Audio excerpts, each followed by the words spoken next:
Sí, muchas Ah, gracias. perfecto. Ante todo, agradeciendo la invitación del Círculo de Arbitraje con el Estado, felicitarlos por su sexto aniversario, ¿verdad? ¿No? Claro, ¿cómo pasa el tiempo? ¿No? Entonces, el sexto aniversario del Círculo de Arbitraje con el Estado. Nosotros siempre hemos estado pues, participando en los eventos y los hemos acompañado desde que existe el Círculo, ¿no? Hemos sido pues testigos de todos estos años, ¿no? Toda una experiencia. Y bueno, y agradeciendo también la presencia de mis acompañantes en la mesa, ¿no? A José Antonio, a Sandro, a Susana, y agradeciendo en particular a los que nos están oyendo, ¿no? A los participantes de este congreso tan importante, tan grande, ¿no? Más de 50, ¿no? Expositores, ¿verdad? Una cosa impresionante. Bien, ¿cómo es que afectan las sucesivas reformas, sucesivas modificaciones a la normativa en materia de contratación administrativa? Yo les confieso que siempre he sido un escéptico respecto de las sucesivas modificaciones o reformas de las leyes de contrataciones que hemos tenido desde la vieja ley de contrataciones y adquisiciones del Estado, ¿no? Porque claro, las sucesivas leyes, nuevas leyes, el decreto legislativo 1017, por ejemplo, y la que tenemos ahora, la ley 3225, son en buena cuenta reformas de las anteriores, ¿no? O sea, ya, yo os he pedido que podía simplemente haberse hecho una reforma de la norma en vez de emitir una nueva, pero bueno, son cuestiones de la técnica legislativa. Pero sí hemos efectuado cambios y hemos sido como un péndulo de un lugar a otro, ¿ya? Eh, Han habido avances sin duda, ¿verdad? Pero no son lo suficiente. Yo soy un crítico de la manera como nosotros regulamos la contratación administrativa tanto en la ley como en el reglamento, ¿no? Soy un escéptico de las sucesivas reformas. He revisado el proyecto de ley y claro, tiene interesantes innovaciones, pero también mantiene, como lo han señalado, lo han señalado en varias exposiciones anteriores, mantiene buena parte de los problemas que tiene la normativa vigente, con lo cual, digamos, si tenemos mejoras por un lado y tenemos errores por el otro, pues convertimos la ley en una suerte de Penélope, ¿no? Que teje de día para destejer de noche, ¿no?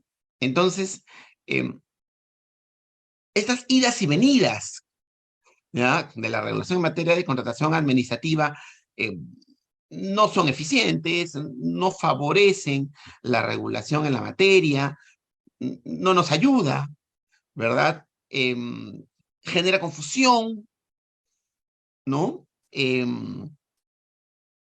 Y complica a los operadores de la norma, a las entidades públicas, a los proveedores, ¿verdad? Complica en esa interacción y el empleo de la norma, entonces, y su interpretación resultan ser muy complejas, ¿no? Como decía al inicio, hemos tenido grandes avances, ¿no? Uno de los más importantes desde la Ley de Contrataciones y Adquisiciones del Estado es el sometimiento de las controversias en materia de ejecución contractual a arbitraje. Es un gol, ¿ya? Pueden haber críticas, ¿no? Etcétera, pero es un gol, ¿no? Al inicio de esta jornada se había señalado, ¿no es cierto?, este mito, ¿no?, de que el Estado pierde los arbitrajes. Claro, a veces gana, a veces pierde, ¿no? Usos de la guerra es vencer o ser vencidos, decía Atahualpa, ¿no? ¿No? Pero no es que sea inconveniente para realizar el arbitraje, es más, tengo la sensación, ¿no?, que si eh, se sometiese al Poder Judicial las controversias en materia de ejecución contractual, al Estado le iría realmente mal, ¿no? Al Estado le iría realmente mal. el arbitraje es mejor para todas las partes. Es especializado, es más rápido y más probo, ¿no? Si quieren verlo así, menos corrupto, ¿no? Entonces, este es un avance, claro. Ha estado dando tumbos y cada cierto tiempo hay algún despistado o despistada que pretende eliminar el arbitraje, ¿no? Gracias a Dios eso no prospera, ¿ya? Y seguimos teniendo el sometimiento de estas controversias a arbitraje. Claro, cada cierto tiempo se agujerea el arbitraje, ¿no? Por ejemplo, algo que yo nunca entenderé, ¿no? Nadie me sabe explicar, porque en realidad sospecho que es porque no tiene explicación, ¿ya? ¿Por qué los adicionales se someten al Poder Judicial y no arbitraje, ¿no? Nadie me da una explicación valedera, no le encuentro sentido, ¿ya? Y como decía, cada cierto tiempo el arbitraje se agujerea, ¿no? Y eso hay que prestar atención y hay que evitarlo. Otro tema relevante, ¿no? Y que se ha mencionado, también es el procedimiento administrativo sancionador, ¿no? Yo siempre digo que ese procedimiento administrativo sancionador está mal regulado, tanto en la ley como en el reglamento, ¿no? No por la responsabilidad objetiva, yo creo que sí debe permanecer esta, yo estoy de acuerdo con la responsabilidad objetiva, ¿verdad? Que ya provenía de un desarrollo jurisprudencial del Tribunal de Contrataciones, el desarrollo en el cual sin querer participé, ¿no? Porque hubieron sucesivas resoluciones del Tribunal de Contrataciones en las cuales, para sustentar el empleo de la responsabilidad objetiva, claro, evidentemente antes de la reforma que generó el decreto legislativo 272 a la ley 27444, ojo, donde aparece el principio de culpabilidad, antes de eso, ya el Tribunal de Contrataciones había establecido jurisprudencialmente que la responsabilidad en materia de contratación administrativa era objetiva.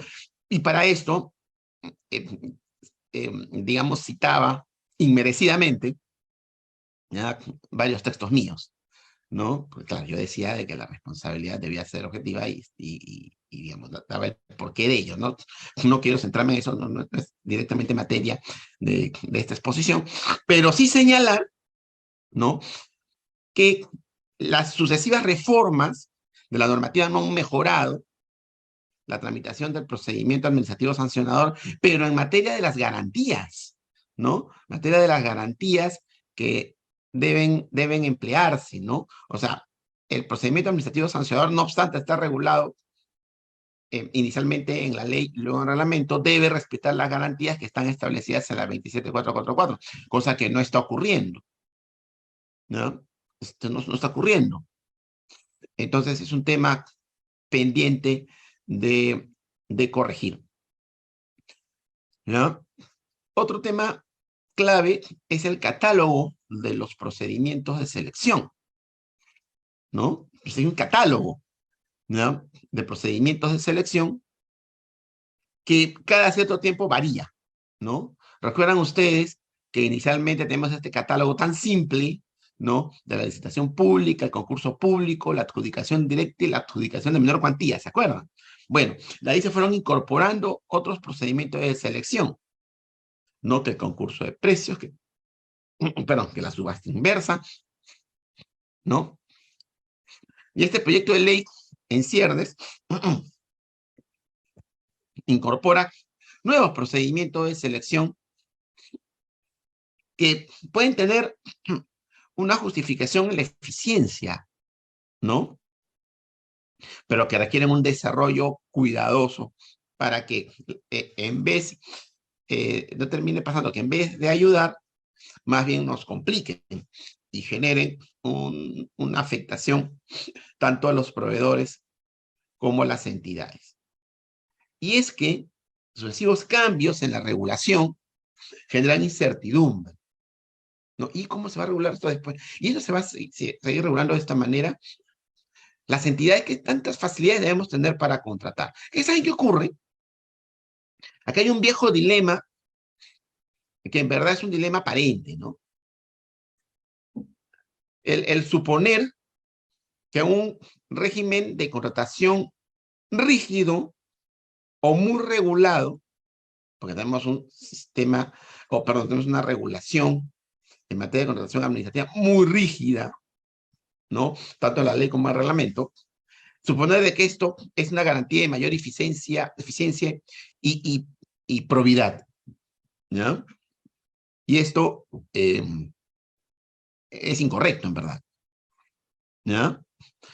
Claro, el flexibilizar indebidamente o sin criterio puede llevar a afectaciones a la probidad, pero ser flexibles puede incluso favorecer la probidad o puede convertirse en un disuasivo de los actos de corrupción, que es algo que nos preocupa mucho, como también se ha señalado en exposiciones anteriores, ¿ya? Entonces, mucho cuidado con esta consideración o con suponer esto incorrectamente, ¿no? Que a mayor rigidez, mayor probidad, ¿no? Muchas veces a mayor rigidez es la que genera actos de corrupción,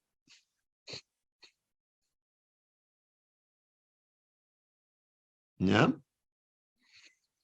Entonces, esta incertidumbre de idas y venidas genera múltiples complicaciones. Afecta al mercado en su conjunto, además, porque recordemos que el Estado es el principal contratante. Nadie contrata en términos de cantidad, ¿no? de contratos celebrados y en términos de montos, más que el Estado en su conjunto. Hay entidades públicas que contratan más, ¿no? que empresas privadas grandes, ¿no? Entonces, el Estado contrata muchísimo y eso genera un impacto en el mercado, ¿ya? Genera un impacto en el desarrollo. Si el Estado contrata mal, pues ese impacto va a ser ineficiente y requerimos entonces generar certidumbre, ¿ya? Insisto, cada cierto tiempo se modifica el reglamento, cada cierto tiempo se modifica la ley de contrataciones, está en ciernes, insisto, un proyecto que vamos a ver qué pasa con él. Yo creo que hay que hacerle múltiples ajustes, no creo que esté cuajado, no creo que esté suficientemente maduro, ¿no? Ya se ha señalado eso en exposiciones anteriores, hay que hacerle ajustes, ajustes relevantes, ¿no? Ajustes que sean pertinentes y que permitan generar mayor eficiencia, ¿no? Y me quedaré esta mañana conversando con ustedes respecto a qué le quitamos y qué le ponemos a la contratación administrativa, ¿ya? Pero yo creo de que en suma yo le quitaría rigidez, ¿no? Yo le quitaría complejidad, ¿no? ¿Se han dado cuenta que cada reglamento que se aprueba es más complicado y largo y engorroso que el anterior? La ley de reglamento no está tendiendo a simplificar, nos damos cuenta, está tendiendo a complicar más bien, ¿no? Yo tengo esa percepción, ¿no? De repente es una percepción muy subjetiva, pero yo creo que es esa percepción. Y creo que eso se manifiesta a nivel de los operadores, ¿no? Hay una suerte de disuasión de participar en los procesos de selección, ¿no? Bien, yo voy a quedarme ahí, el tiempo nos ha ganado, les agradezco mucho y quedamos para las preguntas.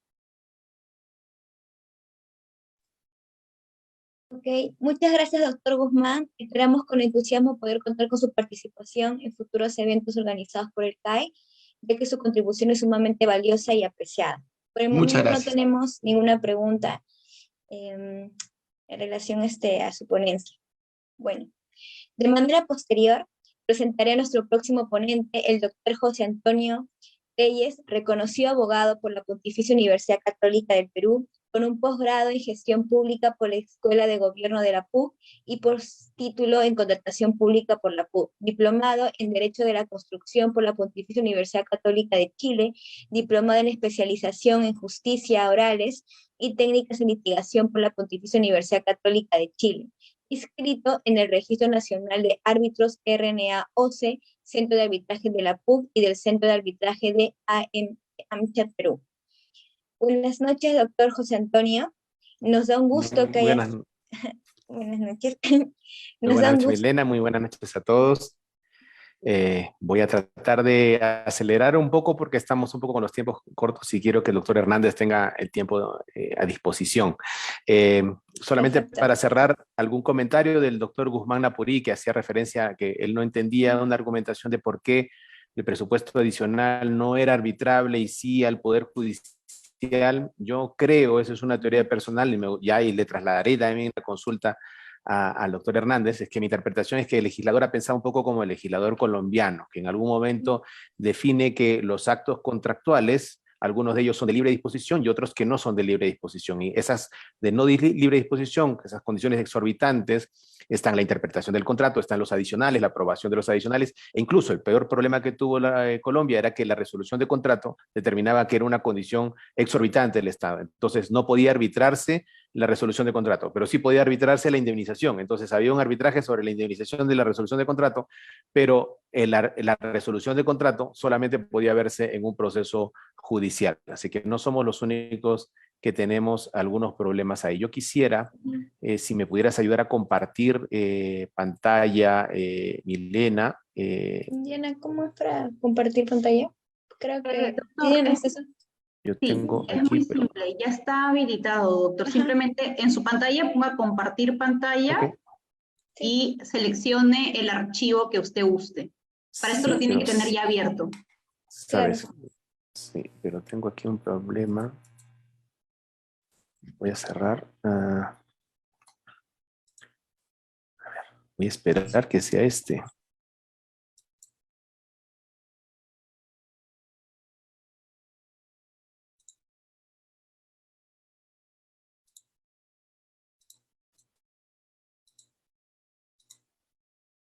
Tengo problemas voy a tener problemas para compartir porque estoy en una Mac y a veces tiene este problema de la funcionalidad. Le envié las Yo le diapositivas. comparto, doctor, no se preocupe. Muchísimas gracias, muchísimas gracias. Digamos, adelantando un poco la exposición y las preguntas, me ha tocado exponer respecto a los retos de la contratación pública y de alguna manera la pregunta que nos hay aquí es, ¿tenemos que modificar esta norma? Esta norma es tan imperfecta como para tener que modificarla. Justo estamos, sí, estás ya a punto, habilitar, y ponle ahí en la perspectiva de diapositiva que está abajo. Exacto, perfecto. Muchísimas gracias. A ver, sí, retrocede un poquito. Ok, perfecto, listo. Esta es una obra de arte que estuvo expuesta en el 2016 en un museo en Nueva York que se llama Can't Help Myself, no me puedo ayudar a mí mismo, que fue diseñada y creada por Xuan Yang y Peng Yu. Esta obra es un brazo hidráulico que tiene 34 movimientos programados y un objetivo esencial que es mantener el derrame del control del fluido en el escenario en el que se encuentra. Y la tarea de este brazo robótico es imposible. Y aquí podemos, si le puedes dar play aquí al video, que es muy corto, ustedes van a poder ver el brazo hidráulico intenta moverse. En un primer momento de la exposición, el brazo hidráulico entiende que puede solucionar los problemas y utiliza la programación para hacer bailes y jugar con las personas, porque tiene la posibilidad de interactuar con las personas. Sin embargo, con el paso de los años, con el paso del tiempo, se da cuenta que no puede retener todo el fluido y los movimientos son más lentos y las personas que ven la exhibición entienden que ese brazo está deprimido, que el trabajo lo está frustrando, que no está logrando su objetivo y que se está dando cuenta de que no va a lograr finalmente retener todo el líquido y morir en el intento de intentar mantener este fluido hidráulico que pueda mantener justamente el movimiento del brazo. Y eso finalmente termina por ocurrir. La obra estaba creada y producida justamente para que termine de funcionar, llegar a la inoperatividad. Entonces la pregunta ¿es el humano el que hizo de manera premeditada? Pasemos a la siguiente, muchas gracias. De manera premeditada, que esta obra fallezca, que se elimine por sí misma, ella no podía continuar con su funcionamiento. Esa es la pregunta que nos hacemos nosotros con la ley. El hombre crea la ley y la ley imperfecta intenta resolver todos los problemas. La pregunta es, ¿la hicimos justamente así para que termine por derrumbarse? ¿O es que en nuestra imperfección nosotros mismos nunca vamos a poder alcanzar la norma ideal?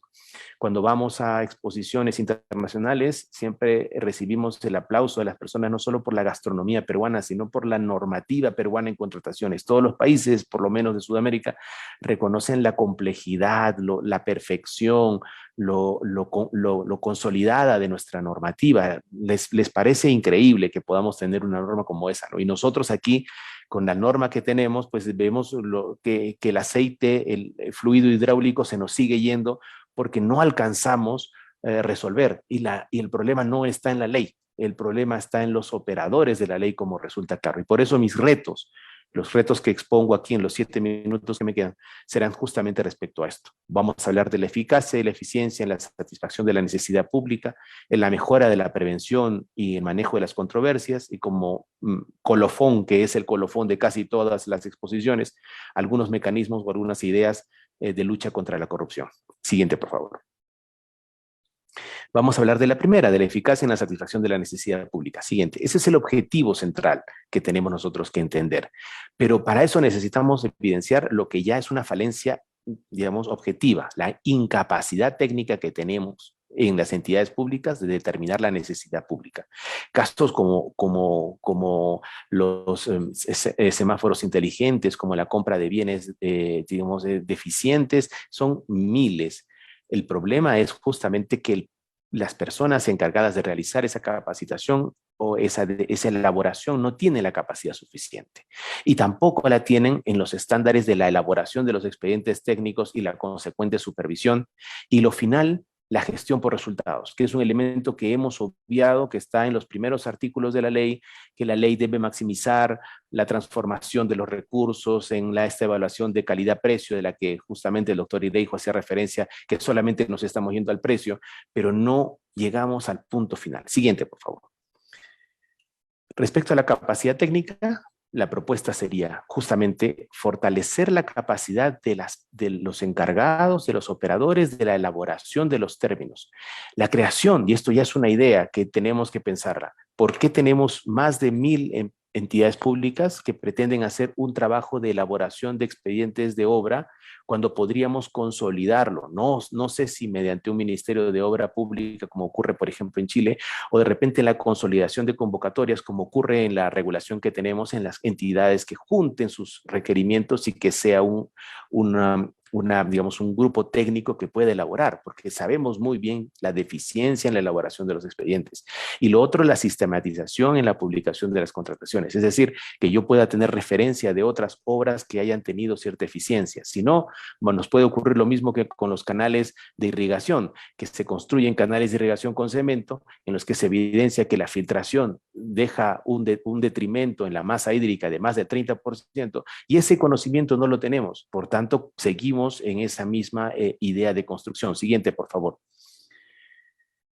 En los estándares de supervisión, pues la elaboración de los requerimientos e inclusión de garantías, en la supervisión, tanto en la elaboración de expedientes también, no vemos lo que en el sector privado sí ocurre, que es que los elaboradores de expedientes técnicos tengan una responsabilidad posterior a la conformidad del expediente. Muchas veces nos encontramos con vicios ocultos o con deficiencias del expediente en obra que no son subsanados, son liberados un poco de esa responsabilidad. Entonces hay que poner justamente ese enfoque de continuidad en la obligación. Supervisar de manera externa no supone solamente la ausencia de la entidad en el seguimiento de la ejecución de los contratos. Eso también es una evidencia, una falencia que va más como un reto en la ejecución de la gestión que en la normativa de contratación. Siguiente, por favor. Y finalmente, en este primer grupo, la gestión por resultados. La pregunta que siempre me hago es, cuando sale un ministro a decir, hemos ejecutado el total de nuestro presupuesto. Sí, pero ¿sabemos realmente que se ha ejecutado de manera eficiente? ¿Pagaste por una obra que finalmente tendrá el tiempo y la vitalidad necesaria para cumplir con su finalidad o no? ¿Dónde está la retroalimentación de la ejecución de la obra? No existe. Entonces, esta visión de gestión por resultados que está en la norma no se ha aplicado hasta ahora. Y es importante que se realice porque es importante que sepamos justamente si los canales de irrigación funcionan, si las vías de comunicación funcionan, si los hospitales funcionan con la eficiencia requerida, porque eso nos puede ayudar a hacer réplica de una experiencia exitosa. Siguiente, por favor. En la mejora de la prevención y manejo de las controversias. Siguiente, por favor. 3 elementos que vamos a tomar en consideración que también fueron revisados anteriormente. La garantía de apelación. Se habla del porcentaje del 3% que es constitucional, que no es constitucional, que es una vulneración al derecho, al debido procedimiento. Pues en todo caso también podríamos separar un hecho importante. La apelación como sustento de una acción por un cuestionamiento en la calificación de un postor que podría muy bien ser tendenciosa o no y ser pasible de una aplicación de una multa, o la acción de nulidad, que se refiere esencialmente a los estándares o las condiciones de la convocatoria, que no tiene que ver necesariamente con la presentación de las ofertas, porque como hemos visto en la experiencia, el tribunal, las distintas salas del tribunal tienen en muchos casos procesos de apelación que terminan en nulidad de oficio del procedimiento, lo que ayuda justamente a corregir las deficiencias en la elaboración de los expedientes técnicos. Entonces, podríamos escindir ambos supuestos y permitir justamente la acción de nulidad como una vía paralela a la acción de garantía de apelación con una reducción de la garantía esencialmente para la evaluación de las ofertas. El segundo, la visión de una gestión de un contrato colaborativo, y eso también pasa por entender que tenemos que trabajar con un nuevo perfil de abogado y abogada colaborativa y un gestor público también colaborativo. Y un periodo de garantía que entiendo yo que tiene que ser un elemento fundamental luego de la liquidación o la conformidad de los servicios a efectos de garantizar justamente la prevención de estas controversias. Siguiente, por favor. Respecto a la apelación vamos a continuar porque ya entiendo que ya la he descrito inicialmente, solamente en la gestión del contrato colaborativo. Creo que aquí, importantísimo, la pandemia nos ha evidenciado que tenemos que tener un régimen general cuando el país y las circunstancias son absolutamente normales y un régimen de excepción y una regulación excepcional. Y esa regulación excepcional tiene que encontrarse incorporada en cláusulas del contrato para que justamente estos contratos puedan continuar y funcionar y no estemos esperando comunicados o pronunciamientos del OCE que puedan reactivar los contratos, sino que la regulación contractual tenga que entender que esas supuestas excepciones, regímenes de excepción, tienen que estar también regulados aquí. Siguiente, por favor. Siguiente, por favor. Para acelerar un poco los pendientes. Lucha contra la corrupción es como el tercer grupo de los puntos que tendríamos que tomar como retos. Siguiente. Muchas gracias. La inhabilitación y los impedimentos. El contrato de fideicomiso como un ejercicio que debía amplificarse o ampliarse a otros supuestos y la regulación del arbitraje de emergencia. Siguiente, por favor. Los impedimentos e inhabilitaciones. Considero que es importante la revisión de las causales de impedimento, no solamente las presentadas en la propuesta, sino tenemos que hacer una vinculación con este derecho que tienen las entidades de no aceptar ofertas, porque el impedimento taxativo, de corrupción tendría que llegar hasta la última instancia de la sentencia. Mientras tanto, las empresas que han cometido y reconocido actos de corrupción igual continúan con contratos, igual se encuentran presentándose en procesos de selección. Sistematización de la información al interno de los proveedores. Ya lo hemos visto en muchos casos. Proveedores que como sucursales han sido sancionadas, inhabilitadas, incluso de manera definitiva, son accionistas de otras empresas que siguen contratando con el Estado. ¿Por qué? Porque el sistema no hace el match de la información de determinar que esta empresa, esta sucursal, que es accionista mayoritaria de otra, también involucra a esta otra, y esa información debería resultar, digamos, objetiva y transparente para los agentes de la entidad pública que va a contratar, y sanciones por incumplimiento contractual, que son también supuestos de, digamos, de impedimentos y de inhabilitaciones que son fundamentales justamente para continuar con la ejecución eficaz en materia de contratación pública. Siguiente, por favor. El contrato de fideicomiso que yo encuentro en este contrato, al igual que como ocurre con el contrato de, digamos, del Metropolitano, una vía ideal, idónea, para que los contratos de obra, por ejemplo, ya no con montos tan elevados de millones de soles, sino que encontremos agentes del mercado, empresas, entidades financieras que encuentren este nicho, ¿no? Ganen una comisión, pero se encarguen de hacer el seguimiento en la facturación, en el pago de los proveedores, de los distintos proveedores, de los ejecutores de obra. Sería un elemento fundamental porque eso nos ayudaría al seguimiento de la entidad. Siguiente, por favor. Y de manera final, una regulación mucho más profunda en el arbitraje de emergencia que he encontrado yo y ustedes seguramente también en la poca experiencia que ahora estamos encontrando, que son pronunciamientos incluso extracontractuales, que hay decisiones que exceden la materia arbitral, y lo que yo considero aquí, justicia que tarda, no es justicia, pero justicia que no tarda tampoco lo es. Se necesita una regulación importante en el arbitraje de emergencia porque yo entiendo que aquí puede haber un nicho de corrupción muy profundo. Siguiente, por favor. Y por eso la pregunta que cierra la exposición de hoy y como colofón justamente de los retos de la regulación y de si esta regulación requiere ser modificada en su integridad o adaptarse, ¿es el hombre el que lleva a la degradación de la norma o es la inoperancia su destino final? Y esa es la respuesta que tendremos que tener seguramente a lo largo de estas exposiciones. Muchísimas gracias por su atención. Perfecto. Muchas gracias, doctor José Antonio, por esta magnífica conferencia y esperamos además tenerle futuros eventos para el CAE. Bueno, ahora sí voy a presentar a nuestro último ponente, el doctor Sandro Hernández, quien es también un reconocido abogado por la Pontificia Universidad Católica del Perú y magíster en Ciencia Política y Gobierno por la misma universidad. Se ha desempeñado en diversas entidades públicas como la Corporación Financiera de Desarrollo, Programa de Apoyo a la Reforma del Sector Salud y la Contraloría General de la República. Ha sido director técnico normativo en el organismo supervisor de las contrataciones del Estado, docente de distintas universidades y especialista en contrataciones del Estado. Actualmente es socio fundador del Estudio Hernández y Abogados. Buenas noches, doctor Hernández. Es un verdadero placer contar con su participación en el 6º Congreso de Contratación Pública y Arbitraje organizado por el CAE. Agradecemos sinceramente que haya aceptado ser parte de este evento tan importante. Su presencia adquiere aún mayor relevancia al exponer sus comentarios al proyecto de ley que busca modificar la Ley de Contrataciones del Estado. Por favor, doctor Hernández, le concedo la palabra para que dé inicio a la mesa. Muchas gracias, Milena. Muchas gracias al CAE por esta invitación, ¿no? Siempre, constantemente estamos colaborando con los eventos y en verdad felicito al CAE. Como institución se preocupa por desarrollar este tipo de eventos que favorecen no solo la contratación pública, sino también al desarrollo del arbitraje en contratación pública. Mis saludos extensivos, por favor, a Jorge, ¿no? Por la invitación efectuada.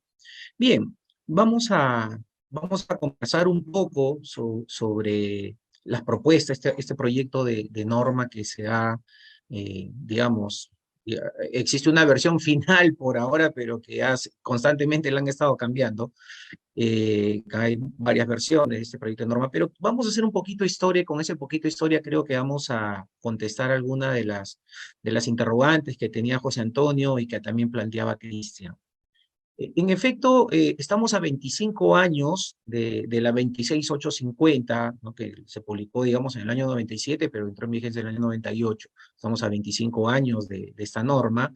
Y como bien lo señalaba Cristian, las sucesivas normas de alguna manera han sido consecutoras de aquella, de la 26850, como norma que unifica todo, digamos, no vamos a hablar de sistema, porque el sistema es el Sistema Nacional de Abastecimiento, pero sí el régimen de contratación pública.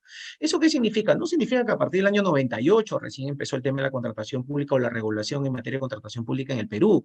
La contratación en regulación pública, en materia de contratación pública en el Perú data de la época de los gobiernos militares y en la época, digamos, de fines de los 80, en los 90, se eliminó esta norma y se crearon, o desde antes incluso, existía lo que era el RULCOP, ¿no? Que regulaba todo lo que era el Reglamento de Obras Públicas, estaba el RUA, estaba el REGAC, ¿no? Para lo que era consultorías, el RUA para adquisiciones y servicios. Entonces, existía una normativa ya de contratación pública, pero era una norma dispersa, ¿no? No había un régimen único, ¿no? Había, digamos, una serie de normas que regulaban esta materia. Ya en el año 97, cuando se emite la 26850, que entra en vigencia el siguiente año, 98, se unifica el régimen de contratación pública, se crea CONSUCODE, que es el antecesor del OCE, se crea el Tribunal de Contratación, existe el CONSULCOP, ¿no? Que también era que hacía las veces de lo que hizo el Tribunal de Contrataciones del Estado, pero claro, con algunas funciones de repente más limitadas, ¿no? Y en general ha ido evolucionando, y en efecto, recogiendo un poco lo que decía José Antonio, cuando uno sale, participa en congresos internacionales a nivel de Sudamérica, sobre todo Latinoamérica, nos felicitan porque en efecto, nosotros somos pioneros en materia de contratación pública en lo que es la normativa.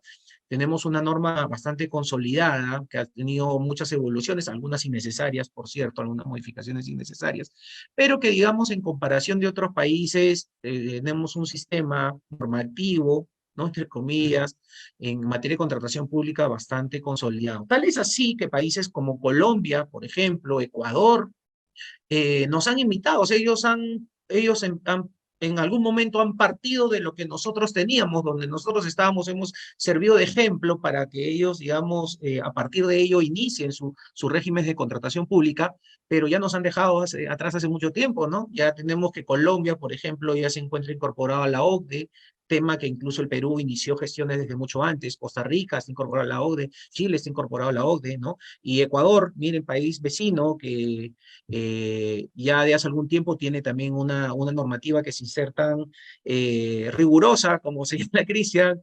tiene un mejor manejo de lo que es la contratación pública en general. Y la respuesta a esos temas, si nosotros preguntamos, oye, ¿pero qué ha pasado? Bueno, de la 2850 han habido en el año 2001, 2004 fueron las principales modificaciones, se incorporaron la subasta inversa, el acuerdo marco, las compras corporativas.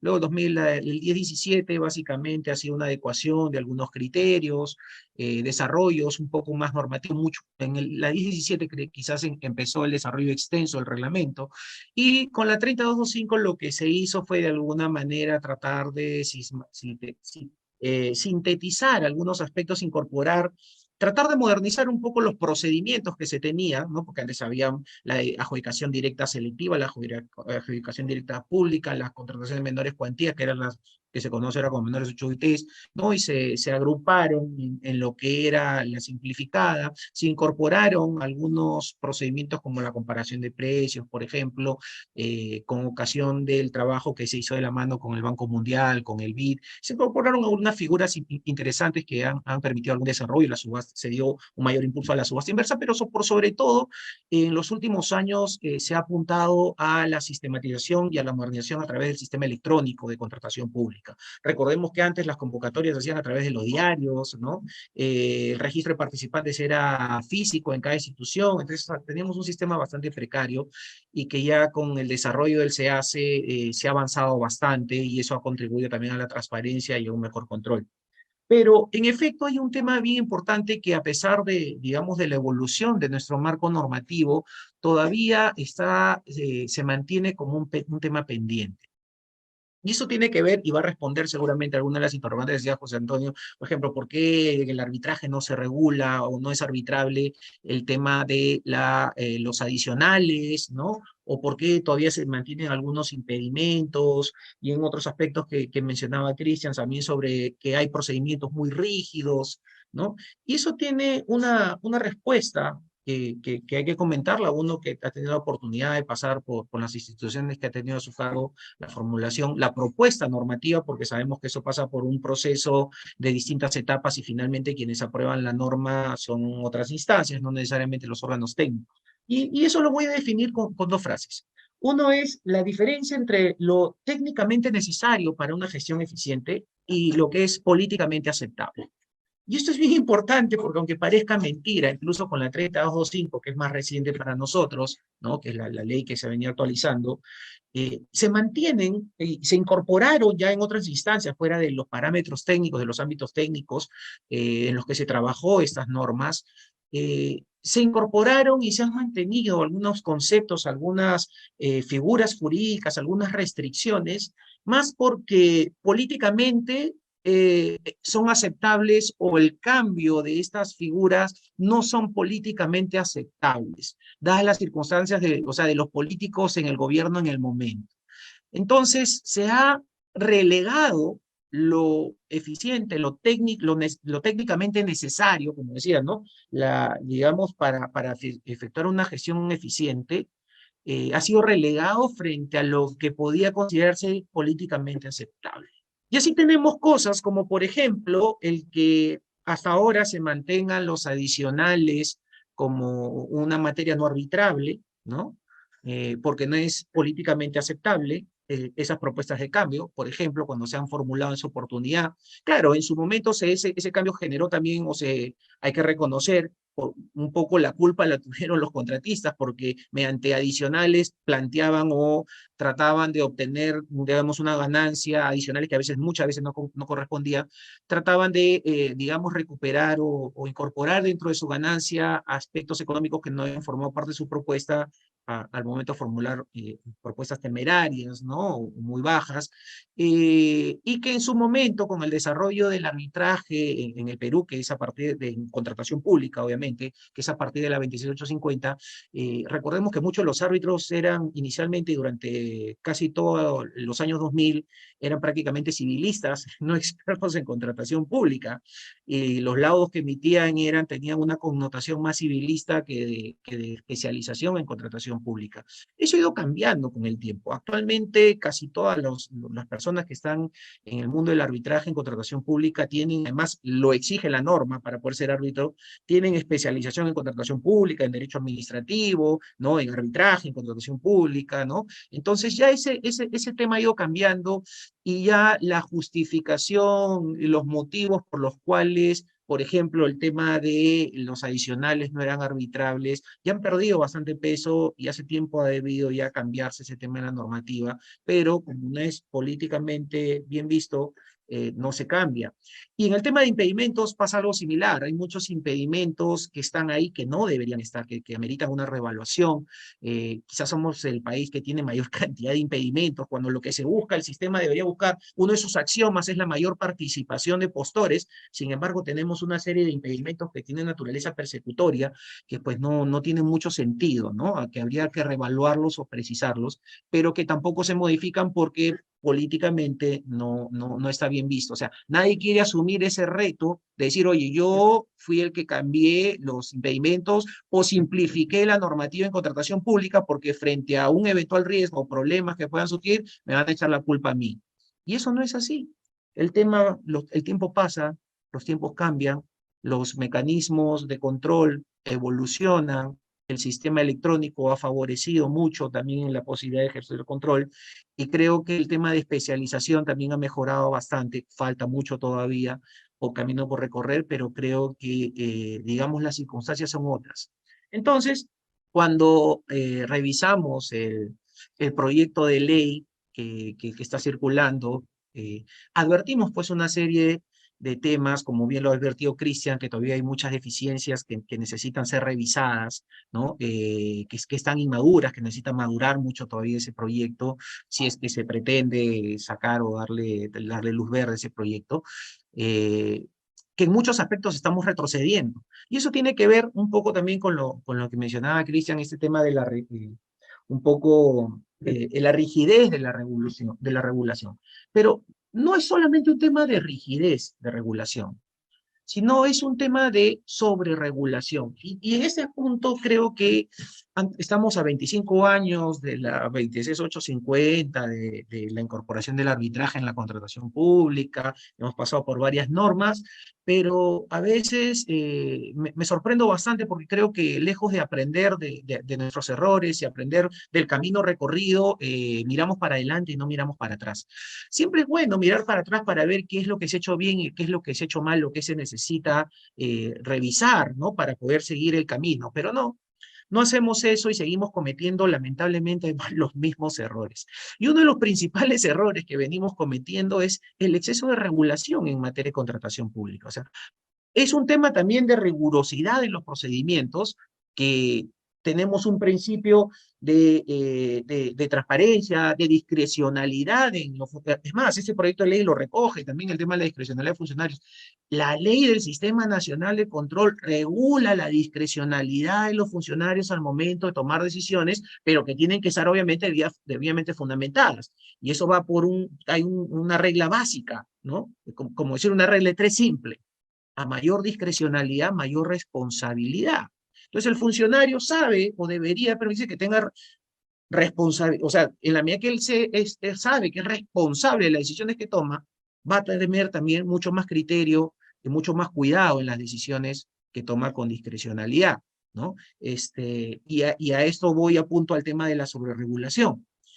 No es que se me ocurra a mí decirlo tampoco, eso es algo que siempre lo comento en las charlas que tenemos, el exceso de regulación que tenemos en normativa de contratación pública, sino que es algo que ya ha sido observado por instancias internacionales, a las cuales supuestamente nosotros pretendemos acceder, como es la OSDE, ¿no? La OCDE, ya existe un paper del año 2014 en que en su momento nosotros como Estado peruano, recuerden que existía lo que era el programa País, y en este programa País se estableció una serie de mecanismos y de, digamos, grupos de trabajos que se estaba tratando de, digamos, facilitar las cosas o viabilizar el acceso del Perú, la incorporación del Perú a la OCDE. Sin embargo, o como fruto de este trabajo, se emitieron 14 papers en distintas materias, ¿no? En temas de organización del Estado, de control público, en materia de inversión, una serie de materias. Y una de ellas, uno de esos papers, es sobre contratación pública. Y uno de los puntos principales con los que inicia este paper es la sobreregulación que existe en materia de contratación pública y la existencia de múltiples regímenes especiales paralelos al régimen de contratación pública, que eso es impensable, en ningún país se ve eso, solamente en el Made in Perú, ¿no? Petroperú tiene su propio régimen, las cajas municipales tienen su propio régimen, Reconstrucción con Cambios tiene su propio régimen, que es una copia textual mal hecha del reglamento, ¿no? Su reglamento, y así podemos enumerar una serie de regímenes especiales de contratación pública para un mismo objetivo, proveernos de bienes, servicios u obras, que es lo que necesita el Estado para cumplir sus funciones y lograr su finalidad pública. Entonces son regímenes especiales que sinceramente no tienen ningún sentido, ¿no? Los ositos, Ocitran, Ocinero, Ocitel, tienen sus propios regímenes de contratación. Entonces, están fuera del ámbito de la ley. Entonces, esto hace, desde una perspectiva jurídica o digamos, por lo mencionó Cristian hace un momento, no sé si es método o práctica jurídica, pero metodología jurídica, de aplicación de creación normativa, o sea, el que tengamos una serie de regímenes especiales, más de 20 regímenes especiales en paralelo al régimen de contratación pública, pues le quita seriedad, le quita bastante seriedad a nuestro régimen de contratación. Entonces, ese es un primer punto que tenemos que tratar de solucionar, o sea, no hay una necesidad real de que existan primero tantos regímenes especiales, ¿no? El segundo punto es la sobreregulación, o sea, por favor, o sea, tenemos una muy buena norma, pero siempre queremos incrementar cosas. La pregunta es, ¿alguna vez, y creo que lo planteaba José de alguna manera con el ejemplo que planteó, la realidad es mucho más rica que la norma? O sea, nunca vamos a tener una norma que pueda satisfacer todos los supuestos que puedan darse en la realidad. La realidad siempre va a ser mucho más rica que la normativa. Entonces, lo que tenemos que tratar de hacer es apuntalar criterios uniformes, criterios estandarizados y, digamos, pautas generales ¿no es cierto? Debidamente reforzadas con un sistema de control que realmente funcione, no como el mamarracho que tenemos ahora, disculpen, que es completamente punitivo y persecutorio, pero no busca realmente generar un campo de eficiencia en la contratación pública. Y es lo necesario para evitar toda esta sobreregulación que tenemos, ¿no? Entonces, ya para ir terminando por temas de tiempo, creo que con ocasión de este proyecto de ley que está circulando y que digamos, contiene algunas modificaciones. En el tema, a mí me preocupa mucho el tema de impedimentos, lejos de mejorar los temas que ya existen, incluso han incorporado ya, eso sí es una barbarie, ¿no? O sea, ya me voy a la época, no sé, pues, de la época más bárbara de la historia del ser humano, establecen o están proponiendo como un impedimento la prohibición de contratar, o sea, el impedimento por 12 meses a los proveedores que se les resuelve el contrato por causa atribuible a estos, con independencia de si existe un laudo arbitral o no. Ustedes se imaginan, solamente ese punto lo voy a tocar, porque hay varios que quería tocar, pero ya por temas de tiempo no lo voy a hacer. Pero se imaginan lo que eso puede significar en la contratación pública, sobre todo cuando vemos que muchas entidades actúan con arbitrariedad, y los que estamos en el mundo de la contratación pública y el mundo del arbitraje lo conocemos, ¿no? Que hay muchas entidades que lamentable, no todas, pero hay algunas que son entidades muy arbitrarias en la toma de decisiones y que resuelven contratos por tonterías, ¿no? Entonces, si van a resolverle el contrato y eso va a significar un impedimento para ese contratista de contratar con el Estado durante 12 meses, pese a que esa resolución, por ejemplo, puede haber sido cuestionada, y no interesa que en el laudo posteriormente le den la razón, porque el impedimento dice, salvo que, claro, salvo que mediante el laudo se diga lo contrario. Oye, ¿dónde hemos visto que un arbitraje dure 12 meses? O sea, claro, hay arbitrajes que duran poco y eso deberíamos apuntar. Un arbitraje en estricto no debería durar más de 6 a 9 meses, ¿correcto? Pero actualmente la realidad es que eso no está pasando. Los arbitrajes se están extendiendo mucho más de un año, mucho más de 2 años, algunos duran 3 años. Y es la realidad. Entonces, lo más probable es que toda empresa que a partir de la fecha, si se aprueba ese proyecto, va a estar impedida si le resuelven el contrato, por más que tenga un lado favorable o que le puedan otorgar daños y perjuicios o lo que fuere, va a estar impedida y afectada en su giro el negocio, que probablemente sea contratar con el Estado. Entonces, ese proyecto en verdad, y así esa es una joya, y hay varias de esas que hay que revisar, y que creo que quienes tengan a su cargo, digamos, una revisión última de ese proyecto tienen que analizarlo con cuidado, y eso es lo que puedo comentarles, ¿no? Les agradezco mucho nuevamente a Jorge y al Círculo por haberme permitido compartir con ustedes algunas opiniones. Ya en otra oportunidad tendremos de repente para conversar un poquito más sobre estos temas que son tan apasionantes para nosotros los que estamos involucrados en estos temas, son en el día a día. Muchas gracias. Okay. Bueno, muchas gracias, doctor Hernández, por esta magnífica conferencia y valoramos enormemente su participación y esperamos con entusiasmo contar con su presencia en futuros eventos para el CAE. Bueno, damos por culminada la presente mesa. Muchas gracias a los 3 ponentes que han podido acompañarnos el día de hoy y le doy el pase a mi compañera Diana Contreras para que ya culmine con la mesa del día de hoy. Muchas gracias por tu pase, estimada Milena. Igualmente agradezco la participación de ustedes, estimados doctores, estimado doctor José Antonio, estimado doctor Sandro, estimado doctor Cristian, y todos los expositores que han podido participar en el primer día de nuestro 6º Congreso de Contratación Pública y Arbitraje. Asimismo, queremos invitarlos para futuras oportunidades y de nuevo agradecerles por permitirnos evaluar desde sus experiencias y desde sus alcances académicos lo que este nuevo proyecto de ley podría significar a futuro para los que estamos dentro del ámbito de las contrataciones con el Estado, como actores ya sea de parte de abogados, funcionarios, entre otros. Igualmente queremos agradecerle a las más de 106 personas que se han conectado el día de hoy, que han estado desde temprano siguiendo a cada minuto esta gran conferencia, Y respecto a sus preguntas, les queremos indicar que por favor todo lo que vienen a ser los certificados van a ser completamente gratuitos. Tienen que simplemente registrar sus datos dentro del enlace que estamos poniendo en nuestras redes sociales y asistir desde este día hasta el día viernes. Van a ver sus certificados completamente gratis en la página web. Les agradecemos a todos y los invitamos a participar el día de mañana en el segundo día de nuestro gran evento, donde se van a tocar temas muy importantes como lo que son la ejecución de contratos públicos, la obra pública y el panorama actual del arbitraje con el Estado, analizando también lo que vienen a ser las modificaciones que puede traer este proyecto de ley. Muchas gracias con todos y los esperamos el día de mañana. Gracias.